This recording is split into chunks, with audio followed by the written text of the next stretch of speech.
Okay, so just to kind of to recap, from an admin perspective, what we decided to do was we wanted to have, we continued on during the summer, and what we wanted to do was to test out and pilot doing the hybrid meetings.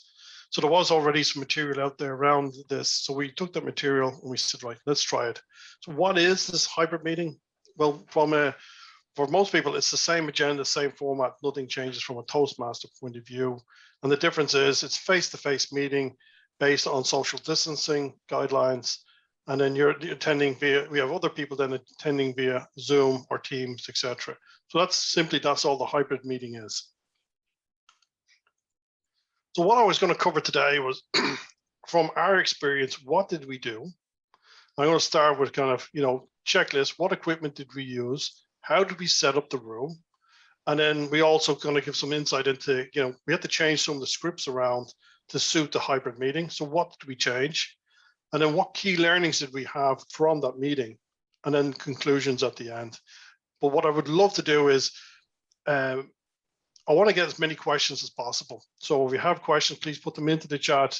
Brenda's going to try and correlate all those questions and see if there's any common questions that are coming through. And at the end, then we can have a Q&A session. So we did this with some of the other clubs where we joined their committee meetings, and we did the same thing. And there was a lot of questions that came through. So please, if you have any questions, please put them into the chat or send them directly to Brenda. Okay, so just moving on. So what equipment did we use? So in the room, what we had, so we go to a hotel. So in the room, we had a projector provided by a hotel. We had a podium. We had tables for the projectors, etc., hand sanitizer. Then you have a standard kind of Toastmaster Sergeant Barnes bag, which has your ribbons, your feedback forms, etc. So that's our standard setup in the room, kind of regardless of COVID or whatever. Just the only difference is the kind of hand sanitizer. Now, again, we also looked at, instead, if there was a smaller room, we also looked at putting in a TV instead. So you can, instead of using a projector, you can use a TV. We just felt that using the projector, it was much bigger and you can see the people on a larger screen. So that's standard setup of your room. But then when we looked into the hybrids, what we needed then was, so initial setup, we had 2 laptops. So one laptop here on the podium driving the speaker view. And then the other one was actually here driving the projector. Then what you have is, we had another either iPhone or iPad to the side, just giving a view of the room. So the people online can actually see what's going on within the room. And then what we did is we bought a microphone stand. So it's this stand here, we bought that, it was 40 euros. And then we bought we had a separate microphone and speaker. So the microphone here was 27 euros. And we had a speaker here, which we already have. I borrowed it from my daughter, but don't tell her that. And then the only thing that was different is there was a splitter cable. And what that means is a little USB thing here, and it splits the microphone and the speaker. So the only reason we did that was because we wanted to have them separate. And on some laptops, they are just one cable. So that's why for my laptop and for the people that were using it, they only have one place to plug in. So that's why we had the splitter. And I have a picture of that, what it looks like at the end. So don't worry about it if that terminology is not, if that's not something you're familiar with. Then we had a couple of things like extension leads, etc., different bits and pieces like chargers, extension leads, just because you've got some extra things to plug in. So basically, that's the equipment checklist. This is standard setup, and then this is what we did from a hybrid point of view. Okay, so this is just looking at the speaker view. And what we have done is, let me just see if I can just highlight this. So from a speaker point of view, we had a laptop, and we have a little microphone here beside the laptop on a stand. And then what we did is we had the podium here, and we actually had a second podium. So just for convenience, we actually put that in front so people can put their speaking notes on it instead of resting them on top of the laptop. And then what you have then is, if you see in the corner, what we did is we had a stand here on the floor and the view wasn't great. So we just put the stand up here And this is the speaker. This is the room view, and that's just shining down at the room, and you can see it here. And I'll show you on the next slide what exactly that looks like.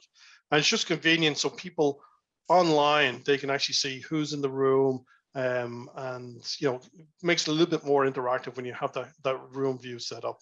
Again, we've used an iPad because the quality was better, but you can use a phone. And initially we had it just standing on the floor here, where you put it on top of, you can just put it on top of the cabinet. That's what we did, just to give it extra height, just so you can pick up the entire room. But that's just the setup of our particular room. And yeah, so that's the speaker view setup. Then we had the room view. So as you see behind here, we have either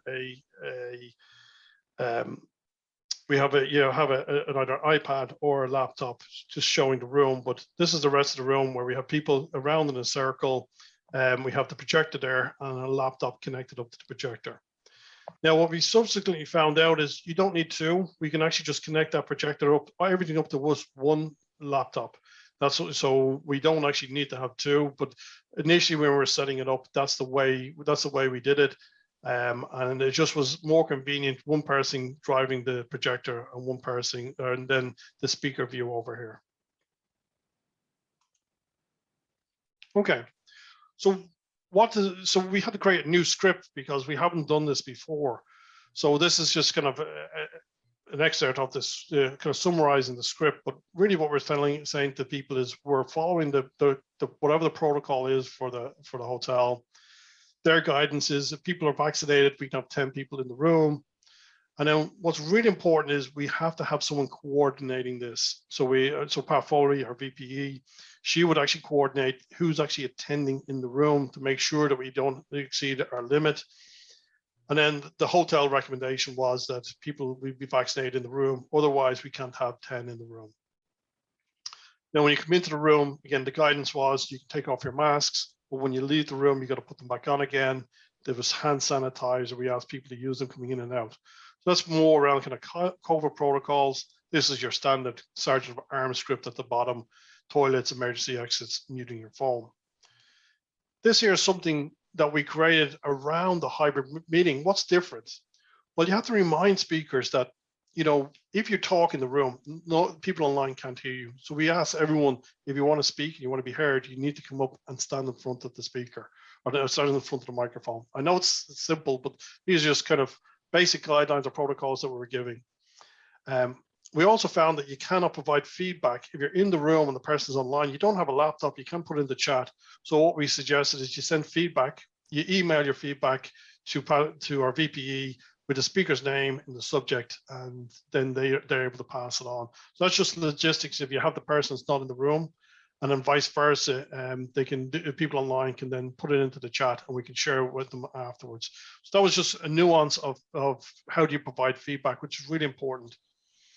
And then we asked people to avoid walking in front of the cameras and stuff like that, just because two reasons. One, it can be annoying for people online. Two, they may trip over, knock over the cables or whatever.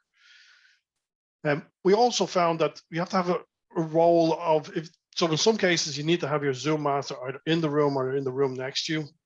If they're in the room, we didn't like to put them into a closet next door. Or, so we says, right, the Zoom master can come in, he can do the chat, he can still manage the room from within there. But the most important thing is they need to mute and turn off the volume. And if there's a problem, then they can leave the room and they can deal with it outside. But that's really important. If you don't do that, you get an awful lot of feedback in the room, and it can cause, a feedback loop, which is it's not very intuitive. Like, we found that the noise just kind of escalates and escalates up. So it's very uncomfortable for the people in the room. And then this is just standard. We just hand over, you can have an online Zoom master, and then you cover off your standard Zoom protocols. But this is some of the things that we learned, and some of the kind of, this is what we're doing. It's creating a script around this. And then their Sergeant of Arms, they would then do this. They would do this script at the beginning of the meeting. So a little bit different, but it covered off. This is what we found works for us. So next, then, key learnings. We found that if you have multiple devices in the room, you try to use one for microphone, one for audio, it just does not work. For some reason, whatever happens when you go into Zoom, you get this feedback loop. So we had initially one laptop over at one side, and that was doing just the audio or video, and then another one here doing sound and one doing microphone. And it just does not work. No matter how we tried to set it up, it just wouldn't work for us. And what we found is if you use one device driving both the microphone and the speaker, whatever it is within the device itself, you don't get that feedback loop. There is other ways you can set it up and tweaking the sound and stuff like that, but we found this was the easiest thing. And the key learning is one device drives the microphone and the audio of the room. You get no feedback. The next thing we found is we couldn't actually use a top table. Our standard setup is we have a top table. That doesn't work in this hybrid meeting. So what we have is we have the Toastmaster beside the speaker. We provide a stand so they can get up and down quite easily. So if we have roles, we put them beside the podium so they can quickly just come up and down. You're not wasting a lot of time. And we also then the timer, we continue to use the screens initially. So if you have people online doing speeches, we would, even if the timer's in the room, we would still use those screen backgrounds. If you have all of the speakers in the room, then you can go back to your conventional lights. And then on the podium itself, on the screen, we would actually, if the person's there, you can pin the timer and the speaker view so that you can see themselves and what they look like. And then you can also see the timer side by side. So before the speeches, we'll just set that up. And very important, if you're going to use cameras or iPads or anything for your different views, make sure that no one's going to call you. And that was one of the things we had is I was using my phone to test and someone rings you and then it goes out of the meeting. So you can put it into kind of Wi-Fi only mode so someone doesn't call. And again, if you join in the room, it must be muted and volume off. If you don't, massive feedback loop. And then the rest of these are really around the room setup. You know, we found different light sources. If you have a light source behind the speaker, you can't see them properly. We also then, we start looking at how do you provide feedback in the room. We already discussed that. And you can reduce it down to just one laptop driving, you know, the speaker, the microphone, projector. After a couple of meetings, once you get used to it. So we've hosted 4 meetings now, and really we have it down pat to how the setup is. But the key learning is when we started to do this, what we did is we had a separate meeting weeks in advance. And what we did is we brought everything we thought we needed and we set it up in the room. We then set it up, got it all working the way we wanted. And then what we did is we did a dry run of the entire meeting to test out each of the roles, how would it work? And by doing that, it actually enabled us to figure out what works, what doesn't work. That initial setup and testing took 3 hours. But by doing that, when we went into the first meeting, we had no technical issues, nothing at all. The only issue we had was the person online never showed up on time. Everything else, and you know, what we do is we come up. Initially, it was an hour before the meeting. Now then it was 45 minutes. Now we're 30 minutes before the meeting. We come in, we set up, and now it's a case of we're actually rotating it. So there's not one person just setting it up. We have different people each week now will come in, they'll set it up so that we're not reliant on a single individual. And normally we do it 30 minutes now before the meeting. But this is the most important thing is that you need to do the setup and testing. Okay. So that's the key learnings. I know I'm going quite fast through these, but if you have questions, please put them into the chat and we can come back to them then. So in conclusions, the setup, getting the equipment that you need and that preparation, that's key. Without that, it would have been a complete disaster. We failed many times during that setup. But after that, then we got it working. And then what we do is even before the meeting, we have an hour, we test a few things out as well during that period and see can we do things better. And if it doesn't, you can revert back to what you know works. So that was the key for having it very smooth. And from a Toastmaster point of view, the experience was seamless for the Toastmasters. They didn't have any difference whether they were in the room or online. It was seamless to them. The only other thing is around the Zoom, on the meeting, you have to have the Zoom master highlighting people and stuff like that to show on the large screen. But that's practice. After a few times doing that, you kind of get used to it. But that's key. That setup and that prep is key to it being successful. And then hybrid, is it worth the effort? So we had one of our Toastmasters there, a guy called Wayne, and he's been in the club for months, and the best part of a year. He's been in the club, and I met him for the first time when he came into the hybrid meeting. I hadn't met him before. We were like old friends because we knew each other, but we'd actually never met. He came in, he did a role, and that was his first time standing up and doing a role. And what he said, Michael, is the experience is completely different. When you're online, he's used to being online and work, and he's used to kind of doing presentations, and but standing in front of that live audience was completely different. His hands were shaking, he was sweating, he felt like everyone was looking at him, but he got that kind of real audience experience. And he said, Michael, it's completely different. So I think from an experience point of view, I think having the hybrid and being able to introduce and come back into the room, but if it's done safely, I think there is benefits in doing that. And then the final thing is the future is here. We've been doing this for the last couple of years. If we get the hybrid to work seamlessly, then you can have the best of both worlds. We've already seen this on multiple occasions where we have someone to do a speech or do a role, and they say, I'm coming home from work, I'm going to be late, but I can jump onto Zoom and I'll do it there. The only difference is we just need to make sure, we meant that they're not going to be in the room, but that's it. People who in the past may not have, shown up, now they will show up. They may not be able to come into the room, but they'll come online. There's certain people who will never want to come into the room until, all this pandemic is over. So the future is here. And I think the hybrid, if we can embrace it and if we can get it to work, the technology, once it's set up, it works quite well from our experience. So that's all I've got to say on that. That's bang on time. So what I'll do now is I will see if we got any questions. So Brenda, do we have any questions in the chat? Thanks very much, Michael, for your presentation. And yes, we do have a number of questions. The first question is, was the Zoom master in the room or external to the room? And how did you communicate with the Zoom master if the Zoom master was external? So what we did is we actually had the Zoom master in the room. And the reason we did that was twofold. So one was we wanted to see how it would actually work, and we could, so the speaker view, those type of things. We had the Zoom master in the room. We actually had two Zoom masters. There was a co-host there, but we had them in the room initially. And then subsequently, then what we did was we actually have two Zoom masters. One attended in the room and one outside the room. But I would say initially have your Zoom master in the room.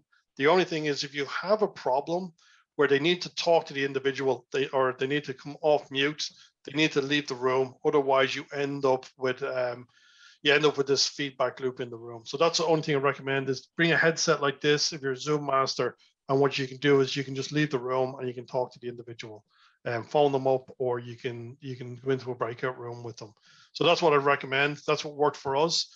But once you've got it set up initially, there's no need to have the Zoom master in the room. That's just what we did and what worked for us. Thank you, Michael. Would you talk a little bit about the microphone that you had in the room and where was it situated? Okay, so this is a picture of the microphone. You can pick it up in local Tesco. It's a Trust USS microphone. There's different ones you can buy, but this is just a very cheap one that we used. It's actually now, I think, 20 euros to purchase it. And what you have then is you have, so this was a splitter cable that we had, and you have one. So we plug in the USB, one plugs into this jack plugs into the microphone one, and your speaker plugs in, same type of lead plugs into your speaker. So that's the microphone, the lead, and the splitter. And then I'll just go back and show the room view here. So how do we have the microphone set up? So we have the splitter cable on the side of the laptop. And I'll just turn on the pen for a second. So what we had here is on the side of the laptop, you got the USB, you got one cable plugged into the speaker, and then you got the other cable plugged into the microphone, which is sitting here in front of the speaker. And we found that the microphone was actually quite sensitive, and it can still pick up background chat in the room. The lesson learned: if you have a break in the middle, make sure you mute the room, because people online can't hear each other if they want to have a chat. So that was one of the things we learned. But that's how we set it up, was a stand with a microphone on it. Now that could also just be sitting on a table beside it, but that's the way we set it up. Just have a separate microphone and a separate speaker. Okay. Did the hotel provide any equipment? So sharing on the screen here, this is what was provided by the hotel: the projector, the podium, the table for the projector, and that was it. That's what they provided. I'm sorry, there was an extension lead as well with the projector. So that's what they provided. That's what the hotel provided. Now, we were looking at, potentially setting this up in Cavan, and we could set it up in a church. The only difference is, instead of using a projector, we would just use HDMI connection connected into a flat screen TV. So if you didn't have a projector, you could use a TV instead. And we've done that for training sessions in the past. The only difference is if the screen is big enough, then it would be fine. How would you suggest covering the cost of hiring the room, given that a lot of people at the meeting will be on Zoom and there'll only be a certain number? I think you mentioned there were up to 10 people in the room. I think a couple of clubs have raised that, and we went to another club and they did the exact same challenge. Is it fair for us to charge people for the room if they're not going to be attending in person? So depending on the size of the room, it depends on how many people you can have in the room. I know the restrictions are changing now where you can have more, but we felt if you have a minimum of 10 people in the room, you should be able to cover the cost. But that will depend on a per club basis, and that's really a decision that they would need to make based on their finances and based on, how much it costs for the room itself. So it's really up to a per club basis. But for us, we have tea and coffee. Minimum of 10 people will cover the cost for teas, coffees, etc. Any additional costs will be borne by the club. How did you split the roles between people in the room and those on Zoom? Were they split 50-50, or were they predominantly in the room? Well, there's no difference in the roles, but what we did is we encourage people to speak. So if we're doing table topics, we'll take one from the room, and then we'll take one from the screen, basically. So we purposely decided, when we were doing this, we said we want to make sure we have full engagement, that it's not just people in the room chatting amongst themselves and ignoring people online, and vice versa. So, but from a roles point of view, it doesn't make any difference. You can have any of the roles. The only one is, we had to split the Sergeant at Arms role, because currently the Sergeant at Arms was doing Zoom Master, and at the time they weren't vaccinated, they couldn't come into the room. So we had two Sergeant of Arms, one in the room and then one online. And then subsequently now we have one Sergeant of Arms does both of these roles together now. So that was the only kind of difference from a role point of view. But it makes no difference. We've all been doing this online for the past couple of years. All the roles can be done, either in the room or online. But it's more around encouraging people to talk and to, make sure you include everybody that's online as well. We found that people can get a bit distracted. I'm here, I'm having a cup of coffee. You're having a cup of coffee, you're chatting, you're maybe eating your dinner. But in the room, everyone's paying attention. And what we found is the more you engage the people online, the more they kind of pay attention and get engaged. So that was just our experience. But yeah, to answer your question, from a role point of view, the only one we had to split was the Sergeant of Arms, purely because one of them couldn't come into the room. I was just reading a comment from one of the members on the call. They're saying they've been attending meetings in the States, and they intend to stay hybrid. they use somebody's television and it syncs through Apple TV.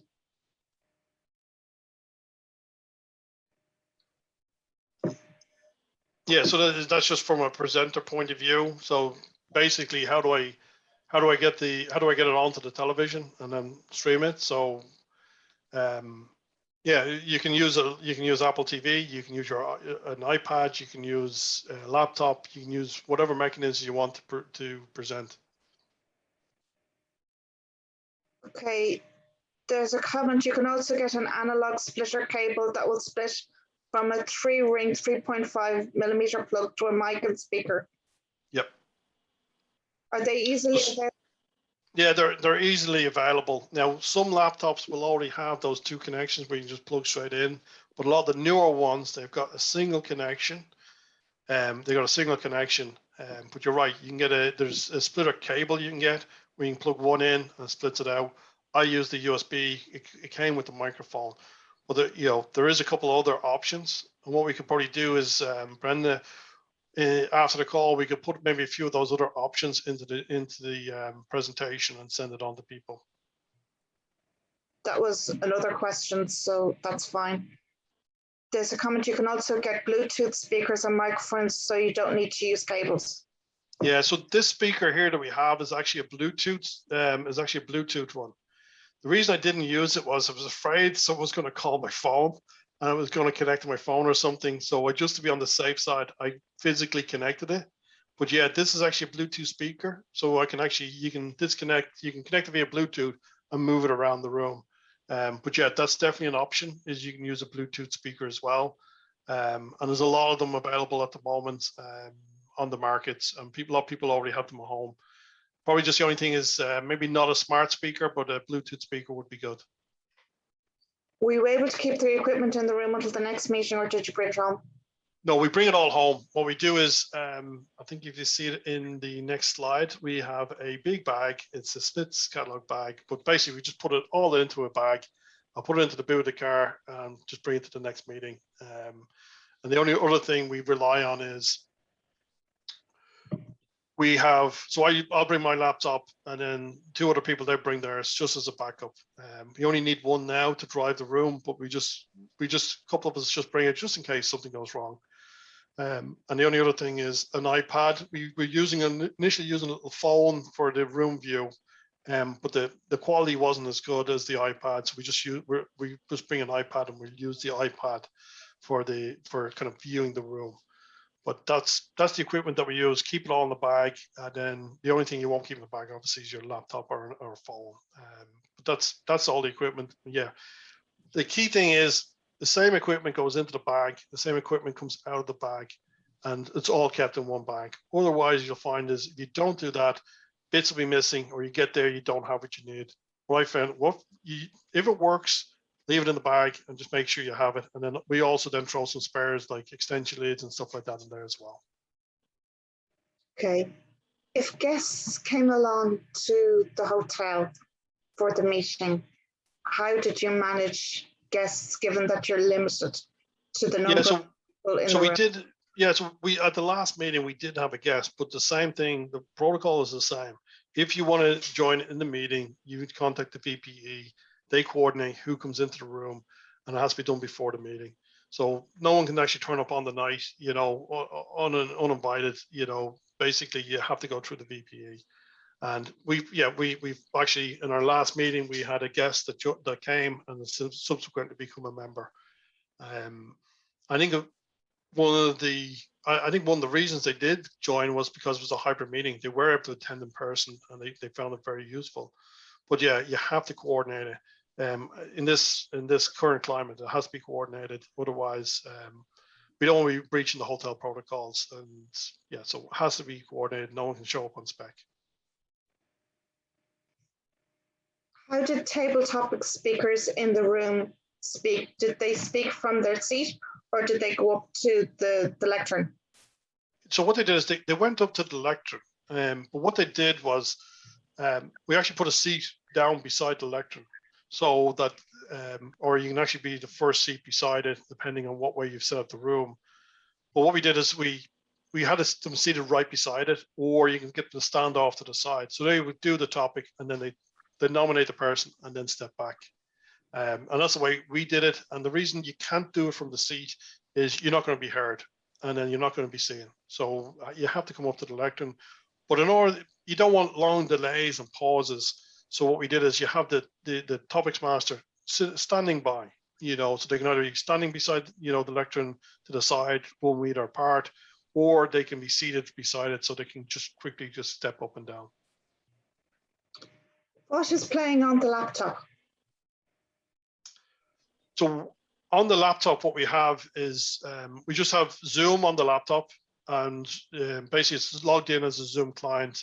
And then what we have is you will have a view, so they can see themselves and they can see the timer when they're doing a speech, and every other time it's just in gallery view. So that's the way we would set it up.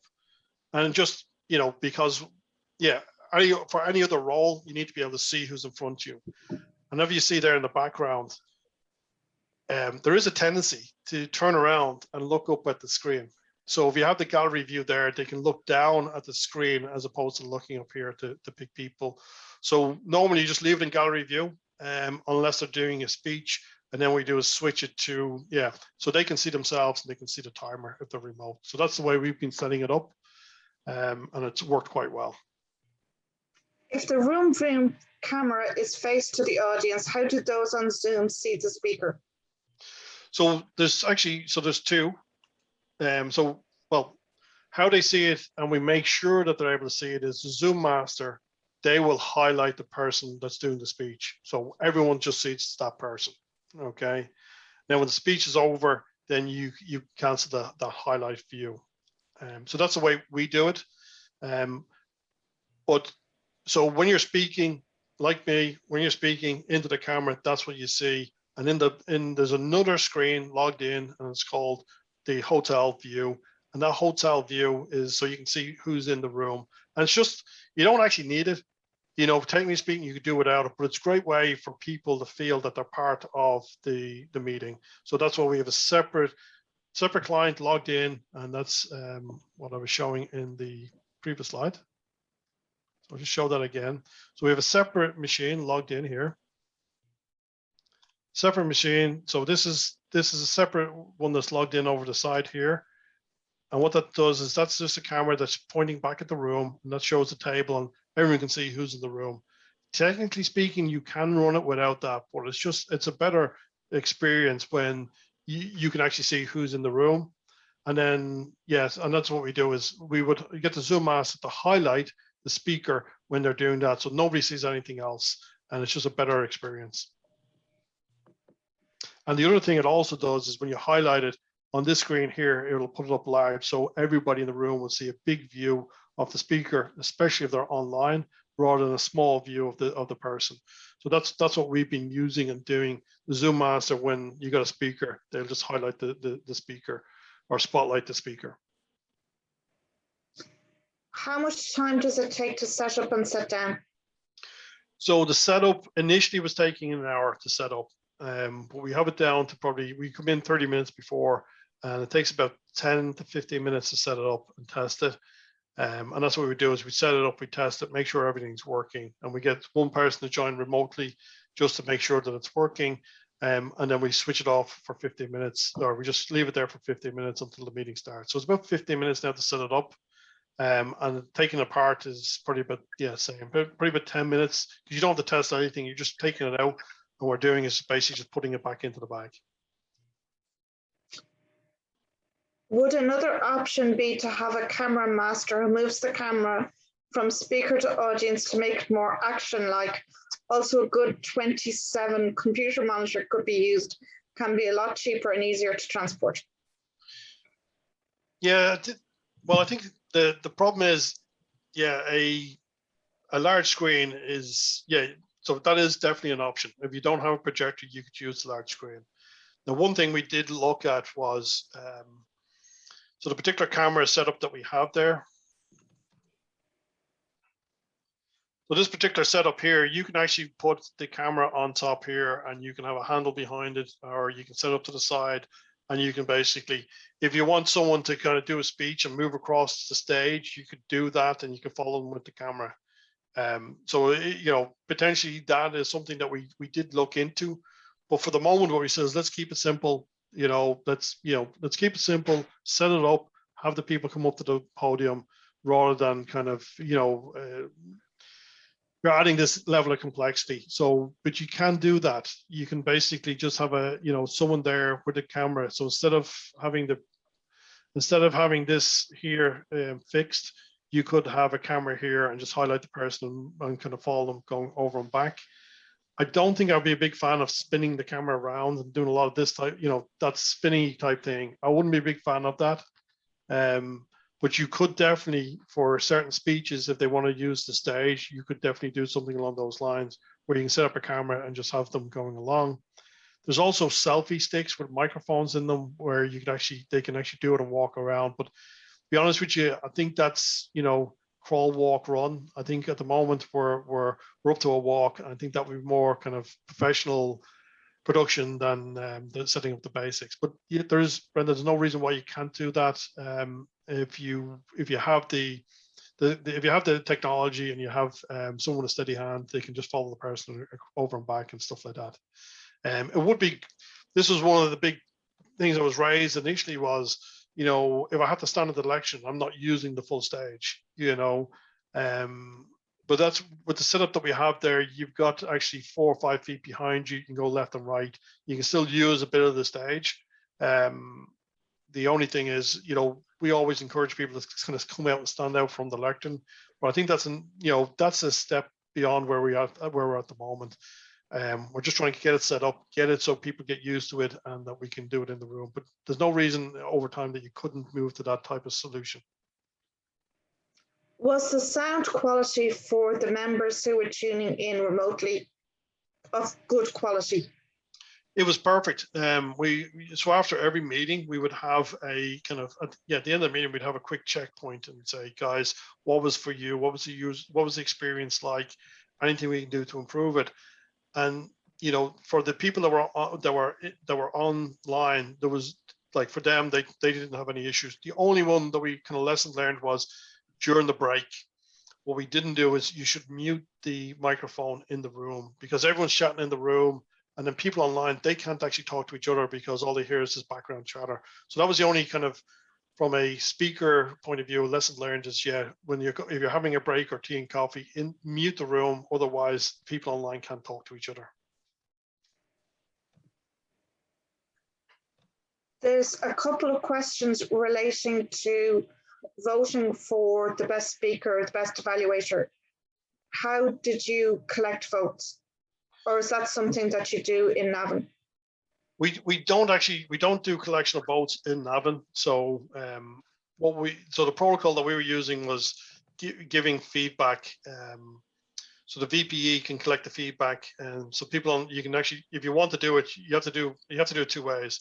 The people in the room have to vote, and then the other people put it in the chat to our VPE. So if you're going to do it, if you're going to vote on something, that's the way you can do it. In the past, we would have done a survey and stuff like that.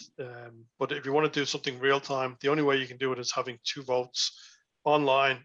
You vote for your person or send it privately via chat to the VPE. And in the room, she will have the slip, and she just goes around the slip the way you would normally do it. So that's the way I would recommend. Similar way you get feedback on the speeches as well.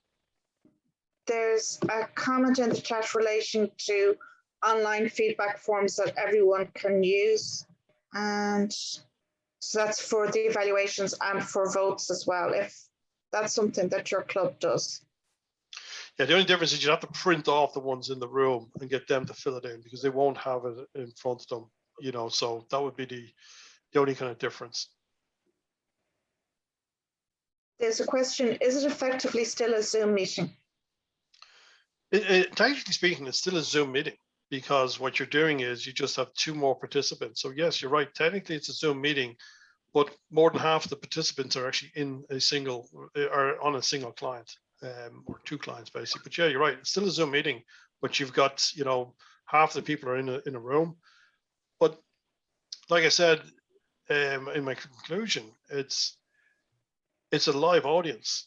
you don't have that same experience on Zoom. So there is a difference. I would say for the people that are in the room, there's definitely a difference there. So yeah, technically speaking, you're right. It's a Zoom meeting with a different client connected, but I think the user experience is definitely different for the people in the room. Just note, there was a question came up around the competition. So we are still going to run the competitions on Zoom because it'd be an unfair advantage to have people in the room versus on Zoom. So from a competition point of view, we will not do a hybrid meeting for the competitions. Okay. And are you using hotel Wi-Fi or are you relying on? We're using the hotel Wi-Fi. Sorry, Brenda, we are using the hotel Wi-Fi. We haven't any issues with it, but as a backup, we have a hotspot ready to go. But so far, we haven't actually had to use it. If it does go out, it may go out for, we may lose 10 seconds of the meeting, but we haven't had any major issues with Wi-Fi. Remember, the main thing you want to do is have a backup for the laptop. So make sure the laptop can connect. If the room view drops, it's no big deal. But once the laptop or the speaker is, once they're connected, that's what's important. Is the Toastmaster in the room or on Zoom? We've had both. So for the first meeting, we've had both. It's kind of 50-50 at the moment. I think it is actually easier to have the Toastmaster in the room, just purely from if there's any logistical issues or whatever, it's easier if they're there and they can address it versus trying to scramble online and call people up where you can just turn around and say, can you do this role? Or if you're missing someone, it's much easier to kind of do that on the fly. But from a role perspective, it's been 50-50 for us and it hasn't made any difference.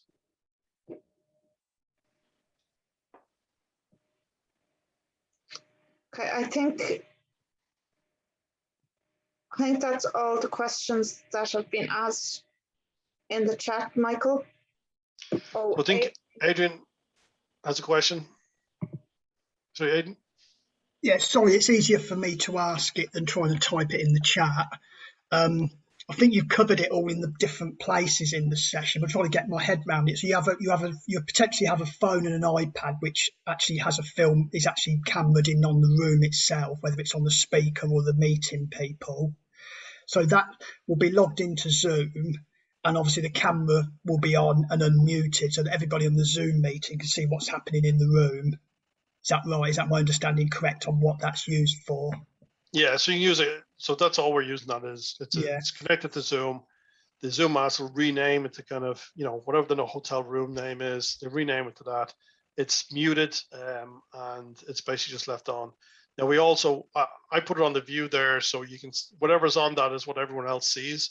So if you want to just have a quick check as a Zoom master, you can just look up and say, yeah, that's who's speaking or that's what they see. So that's what I use that as well. It's just a kind of sanity check. Who's talking? Did you say that's muted or unmuted? It's muted. It has to be muted. You only have one device, and that's this device here is the only one that should be unmuted. If you don't do that, you'll have serious issues. Got it. Okay. So on the podium bit then, which is the speaker one, you've got it logged into the Zoom meeting. The camera is on, and the camera's on for that, is it? And it's also unmuted. Yeah, the camera's on. The camera's on here, and then it's unmuted as well. The microphone here is unmuted, and then you got the speaker then attached to it. Right, and that, okay. And then in terms of what's on that screen, that's just a normal Zoom meeting. So the speaker could pin the timer if they wanted to. Yeah, and what we do is, for most of the roles, you just leave it in gallery view. Don't need to do anything special. And then if you have someone that's actually doing a speech in the room, what we'll do is we'll switch it to view them so they can see themselves, so they can view themselves and see how do they look in the camera, from a kind of feedback point of view, and then we'll have the timer as well. So you'll see two things. You'll see themselves and the timer, and that's it for speeches. Okay, yeah, and that'll be the same. Okay, and then the third device, which is used for the projection, so that's logged into Zoom, and that projects. No, doesn't need to be logged into. Sorry, what we actually started to do was just use the same laptop. and just plug in the HDMI cable into the laptop here. So you don't actually, technically speaking, you don't need another device. So you can run it all from one. Oh, I see. So the laptop on the podium can be used to project on the screen the Zoom meeting, so people in the room can see the people on the Zoom meeting. Yeah, that makes sense. All we did is just duplicate the screen here. So whatever they're seeing here is what the people in the room see as well. And that's that, you know, we found that we actually didn't need a second laptop then. Okay, so it's just the 2 laptops. That makes sense. No, just one laptop. Sorry, one iPad, and that's it. That's what you were using now. And the other question I've got is around, we've covered some of the roles. So your timer can potentially be on Zoom because the speaker will see them actually in the meeting. But I was going to ask about the evaluations, because obviously if somebody's being evaluated online, they are potentially want to be evaluated online. So if somebody on site is evaluating them, they would have to bear in mind that they would presumably have to look for the audience reaction online rather than in the room, or would they have to look for both? It's not something I expect necessarily you've got an answer to, it's consideration, because if someone online is evaluating someone in the room, I guess it's about, maybe it depends on what the speaker wants, but are they presumably just evaluating that person as if they was in the room as opposed? We haven't had any major issues with that. It's basically been, I think the big issue you're going to have is if there's a speaker online and you're in the room, how do you get the feedback to the person? Yeah. So what we're doing is they're doing written evaluations, and the VP in the room collects them and then shares it with them after the meeting, and vice versa. If the person's, the people put it into the chat to the VPE and she shares it then after the meeting. So that's how we're giving the feedback. But for the evaluator themselves, it makes no difference if they're online or in the room. It just happens to be, you know, we've been kind of matching them up. If they're online, we've been doing online evaluators, but in room, doing in-room one. But you can mix and match, because I don't think it makes much of a difference, to be honest with you. No, I think it makes sense, because if you're on, because I think, as you said, if you're online, you can see the speaker through the iPad, whatever it is you're using, and if you're in the room, you can see the person on the screen anyway. So it makes sense. No, thanks for that. That's great. I just wanted to get that in my head around how the equipment's set up. Yeah, it's a great presentation. Fantastic. Thank you very much. Okay. Thanks, Adrian. Thanks. Just a final question, Michael. How many of your members are technically trained to do the setup? So it's 3 people trained to set up at the moment. We've got the VP of membership. We've got another guy that's very tech savvy, and myself. So the 3 of us, and what we're doing is the 3 of us were involved in the initial setup and kind of doing the walkthrough and trying to figure out how it worked. And then what we've done is, then did the setup for the first couple of meetings. For the last one, then VP of membership Mary Martin, she's actually set the whole thing up herself. The next week, Kieran will do the setup from start to finish himself. So you're not reliant on a single individual. So if I can't make it to the meeting or someone else can't make it, then the only thing is that we just need to make sure if you can't make it, the kit bag is left there with all the equipment in it. But from a setup point of view, any one of the 3 of us can do it. And again, once you figure out all the details, it's just a case of plugging it in and checking that it works. And if you have an issue, you can pick up the phone. That's the way we're doing it at the moment. That's great, Michael. Thank you very much for all your insight and for sharing your knowledge with us and for answering all the questions. Thank you very much, Michael. No problem. Thank you, everyone. Thanks for all the questions. It's really good. Thank you. The recording of the session will be made available to those who've registered, but also it will be made available on the District 71 YouTube channel. Thanks very much, everyone, for joining the meeting. And we'll finish off at that point. Thanks very much to Michael.